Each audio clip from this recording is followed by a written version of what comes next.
The best feeling in Commander, apart from causing your dearest friends unending misery with Ankh of Mishra and Zozu the Punisher, is playing an awesome spell that causes those friends to say, "Whoa, what's that? Never seen that card before. Great effect." The worst feeling in Commander is, aside from playing a land and then taking 2 damage from an Ankh of Mishra and then another 2 damage from your friend Zozu Commander, is having a turn where you do little or nothing and then just have to pass and sit and hope when it's your turn to go again, you get to actually go again. This video will try and kill 2 birds with 1 stone, showing you lesser known and lesser played Commander cards in green, but at a mana cost of only 1, so that you can play them early and late game. Play them in conjunction with other spells and effects, giving you great flexibility, potential synergy, and sometimes just raw power.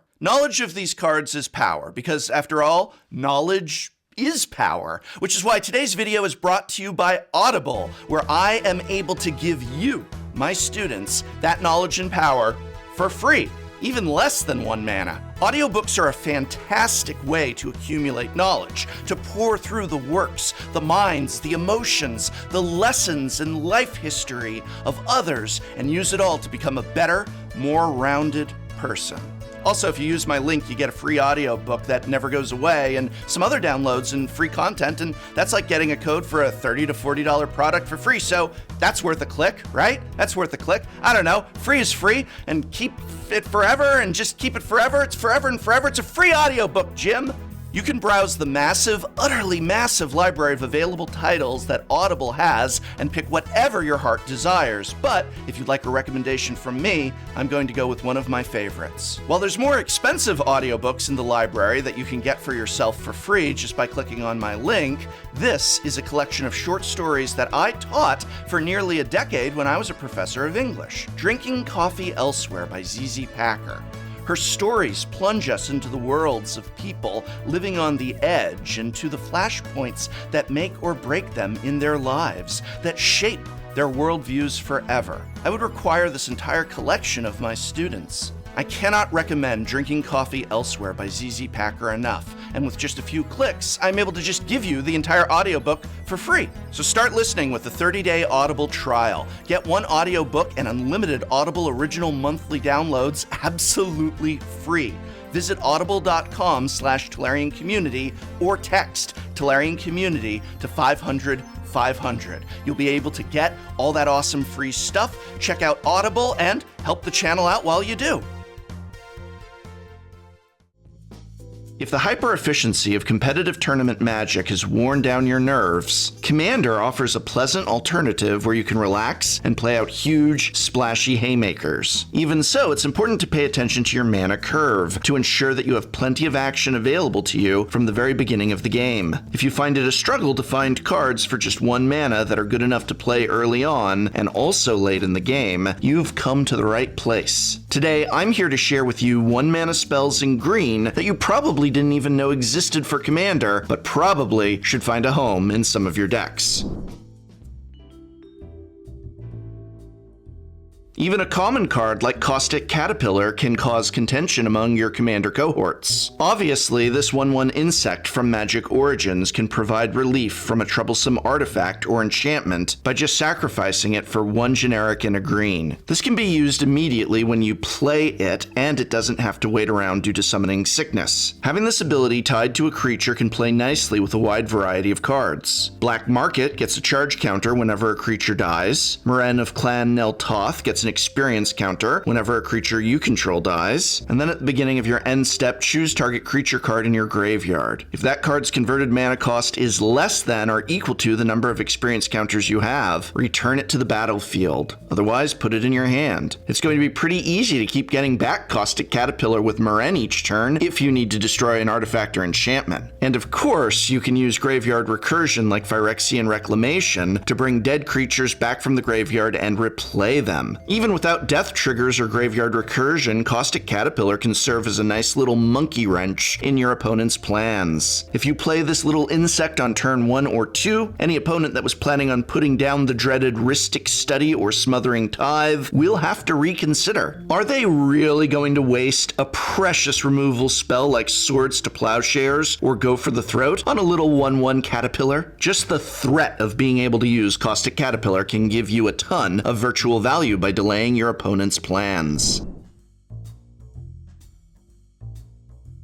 The next card on tap is Copperhorn Scout, a gem from Scars of Mirrodin that has been reprinted in both Conspiracy sets. When Copperhorn Scout attacks, untap each other creature you control. If you've researched cards for an elf tribal deck, you've probably run across it, but it does some great work in other non-elf decks, particularly ones with lots of creatures that tap for special effects. If you've used Knight of the Reliquary's ability to tap and sacrifice a land to put any land from your deck onto the battlefield to find a Rogue's Passage to make Copperhorn Scout unblockable, you can untap the Knight of the Reliquary and use it again. Untap Sakura Tribe Scout for some Scout solidarity so you can tap and put another land onto the battlefield. Untap Atla Palini Nest Tender so you can tap her to make another egg token. Or untap Vat Ildal so you can make target creature have power and toughness of 1. And at the very tip top of your mana curve, untap your attacking Godsire, so you can tap it twice to make an 8/8 beast token. Untap other attacking creatures so you can tap them with Glare of Subdual to tap down potential blockers. If you've got a few creatures that tap for mana, you could end up activating Aggravated Assault several times to get multiple attack steps each turn. And if you have Reconnaissance, you can untap Copperhorn Scout after it attacks, so it doesn't get blocked and killed, but you still benefit from its untap trigger.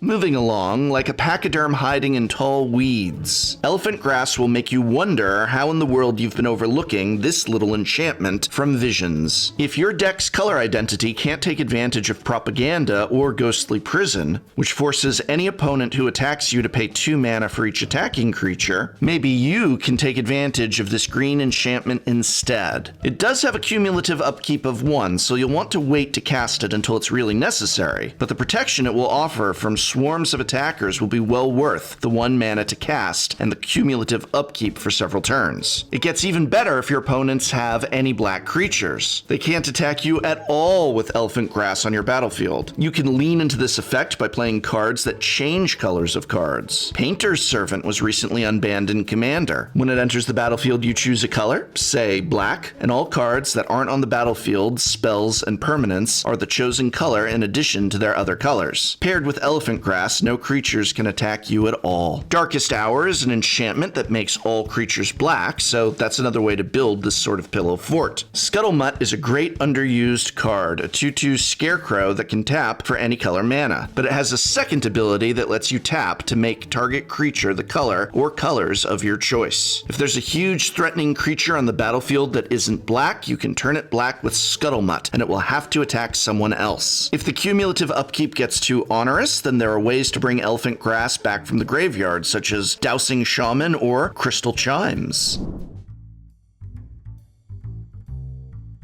But come along with me now, for if you've never heard of it before, allow me to introduce you to Elvish Herder. This little elf from Urza's Saga does some heavy lifting when it comes to pushing through damage from massive creatures that would otherwise get chump blocked. Lord of Extinction's power and toughness are each equal to the number of cards in all graveyards, so it can get gigantic. If you've got your indestructible 16/16 Impervious Great Worm on the battlefield and attacking, it would be awesome to give it trample until the end of the turn. There are also cards that have cool abilities that trigger when creatures you control deal combat damage to an opponent, and Elvish Herder can help make that happen even with blockers in the way. Marissi, Breaker of the Coil, says whenever a creature you control deals combat damage to a player, goad each creature that player controls. Nature's Will is an enchantment that says whenever one or more creatures you control deal combat damage to a player, tap all lands that player controls and untap all lands you control. Or perhaps just a Sunder Shaman, which whenever it deals combat damage to a player, destroy target artifact or enchantment that player controls. The possibilities are endless, though not as endless as our next charming pick, the charm of modal spells itself. Giving us many options and fun flexible answers, it's Emerald Charm, a 1 green instant from Visions. For this low cost, you get to choose one. Untap target permanent, destroy a non-aura enchantment, or target creature loses flying until the end of turn. Untapping a permanent at instant speed can do a lot of work. I mean, just untap a mana vault to get an extra 3 colorless mana out of it, sure, but you could also just untap your tapped Kogla, the Titan Ape, to have a surprise blocker to ambush a smaller attacker. Get an extra kill from Avatar of Will, or just leverage this as politics in a multiplayer game to give your opponent an untap in exchange for a nice favor. But the other modes are nice as well. As we spoke about earlier, there are plenty of problematic non-aura enchantments you'd like to be able to destroy cheaply and cleanly. Take care of pesky Rhythm of the Wilds, Aura Shards, Guardian Projects, or Fiery Emancipations. And if you're playing green, you're bound to run into a problem dealing with flyers. So Emerald Charm can bring that attacking consecrated Sphinx to the ground so that your ground pounders can easily dispatch it. Need to add a little regrowth to your deck? Ah, you young Magic players. You probably forgot that way back during Ice Age, a variant on regrowth was printed, and that's called Forgotten Lore. This sorcery lets a target opponent choose a card in your graveyard to put into your hand. But if they don't choose what you want, you just pay a green mana and make them choose a different card until they run out of choices. Or I suppose you run out of mana, or hopefully you get the card you want. Now, obviously, this can be a little tricky to navigate, but again, deals can be brokered across the commander table. Make a deal with one opponent to let them get the card you want, and in exchange, you'll not attack them for a turn or two. Or maybe you just have a lot of green mana and can argue the case that, hey, I'm gonna get it anyway, so just pick the card I want. Or maybe the card you want is the only card in your graveyard, so too bad. Maybe you've even trimmed away cards from your graveyard that you don't really want to recur using Deathrite Shaman by exiling those cards for a variety of Shaman's effects. There are also cards with Delve that let you exile fodder from your graveyard, so this is particularly lovely in a Tasigur the Golden Fang deck. But maybe you're just wondering, well, if you want this effect and you're playing green, why not just play Regrowth? Well, what fun is that? If you like politics in your games of Commander, give Forgotten Lore a try. Alright, but I won't abandon you power-hungry Commander players. Abra Candelabra, behold! I summon forth a human wizard that lets you squeeze extra value out of your lands. Magus of the Candelabra from Tibe's Spiral, which was also reprinted in Battle Bond, and is also a play on one of the most powerful Magic the Gathering cards that you could never afford for your Commander deck, Candelabra of Tawnos. Well, this card takes specifically the ability of Candelabra of Tawnos and staples it onto a very affordable creature. I don't mean affordable in terms of mana cost, which, well, it's 1 green, so it is, but I mean real world money. It's not that expensive. Obviously, this card is at its most powerful if you've got any lands that tap for a lot of mana. Never mind Gaia's Cradle, think Castle Garenbrig or Nykthos Shrine to Nyx. Tap the land for a lot of mana, use one of that mana to activate Magus to untap that land, and then tap it again. Mana is often king in Commander, so doubling a big mana source is going to give you a big advantage. But there's another angle to consider using Magus as well to get extra uses out of so many great utility lands. With this, you can untap Maze of Ith to untap an additional target attacking creature, or untap Oran Reef the Vastwood to add another +1/+1 counter to each green creature that entered the battlefield this turn. Conqueror's Galleon transforms into Conqueror's Foothold, a land with a Swiss Army knife's variety of abilities you could double with Magus. Then there are just lands that enter the battlefield tapped that you can untap with Magus and get immediate use out of. For example, Lotus Field enters the battlefield tapped, but with Magus you can untap it and get that 3 mana right away. And then later with Magus you can squeeze 5 mana out of it per turn. The examples are countless, and while Magus of the Candelabra might not be as powerful as a Candelabra of Tawnos, it's the next best thing, and probably the only thing you can financially afford. But don't let me get too Kafka-esque, though you don't have to be a Kafka-esque fan to appreciate the rush of extra mana you can get out of Metamorphosis, a sorcery that first saw print in Arabian Nights. It's actually been reprinted a few times, so you can still pick it up for less than $2. In Commander, green is better known for permanent-based mana ramp in the form of creatures that tap for mana, like Llanowar Elves or Birds of Paradise, or spells that put lands onto the battlefield, like Explosive Vegetation or Uvenwald Hydra. But you should not overlook the ability to get a huge bump of extra mana this turn by cashing in a creature you played earlier in the game. If you play a 4-mana creature on turn 4, on your 5th turn you could sacrifice it to play a 9-mana creature like Void Winnower, or a 10-mana creature spell like Ulamog the Ceaseless Hunger on that 5th turn. An interesting kind of way to bank your mana and accelerate your plans. Now, obviously you're investing 2 other cards to get out that large creature, so you better make it count. But another thing you can do is include a lot of creatures that you don't necessarily mind sacrificing. For instance, something with Persist like Kitchen Finks, which if it dies and doesn't already have a -1/-1 counter on it, it comes back to the battlefield with a -1/-1 counter. Or something with Undying like Vorapede, which if it dies and doesn't have a +1/+1 counter on it, comes back to the battlefield with a +1/+1 counter. Or my favorite Scuttling Doom engine, which when it dies you get to deal 6 points of damage to target player.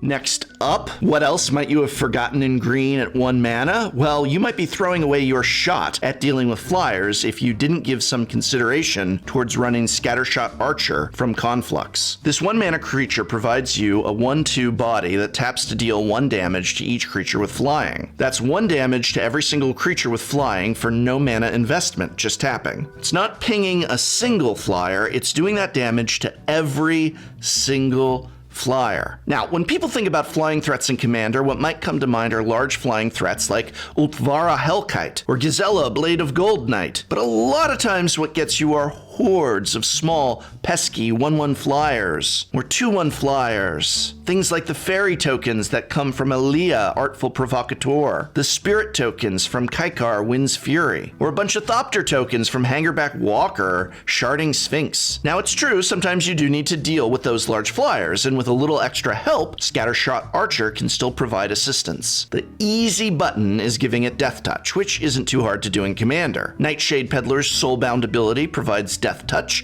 to the creature it's paired with. Basilisk Collar, which is my favorite choice, gives equipped creature Death Touch with a lifelink bonus. Just imagine putting that on your archer and tapping. And there's also some other equipment cards that provide Death Touch too, like Gorgon's Head and Gorgon's Flail. There are other options to ensure that 1 point of damage is lethal. Fatil Dal makes a return appearance in this section, tapping to give that big bad flyer 1 toughness until the end of the turn, so Scattershot Archer can take it down. If you tap Scattershot Archer to deal the damage before attacking with Warkite Marauder, you can have the blue pirate's attack trigger target a flying creature defending player controls, which loses all abilities and has base power and toughness 0/1 until end of turn. Even though it's no longer flying, it still took that 1 point of damage earlier and will die now. You can also do the same trick on all of one player's flyers with Polymorphist's Jest. But that's just green. Want to know some 1-mana spells for Commander in red, white,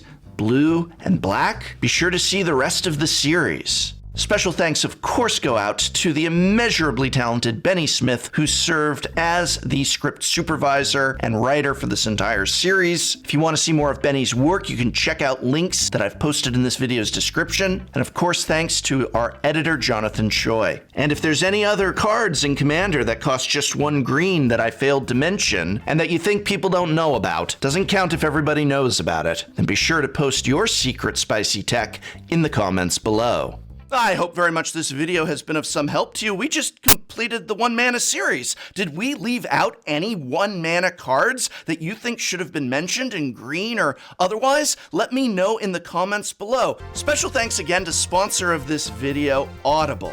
Start listening with a 30-day Audible trial. Get 1 audiobook and unlimited Audible original monthly downloads absolutely free. Visit audible.com/TolarianCommunity or text Tolarian Community to 500 500. It's free audiobooks, Jim.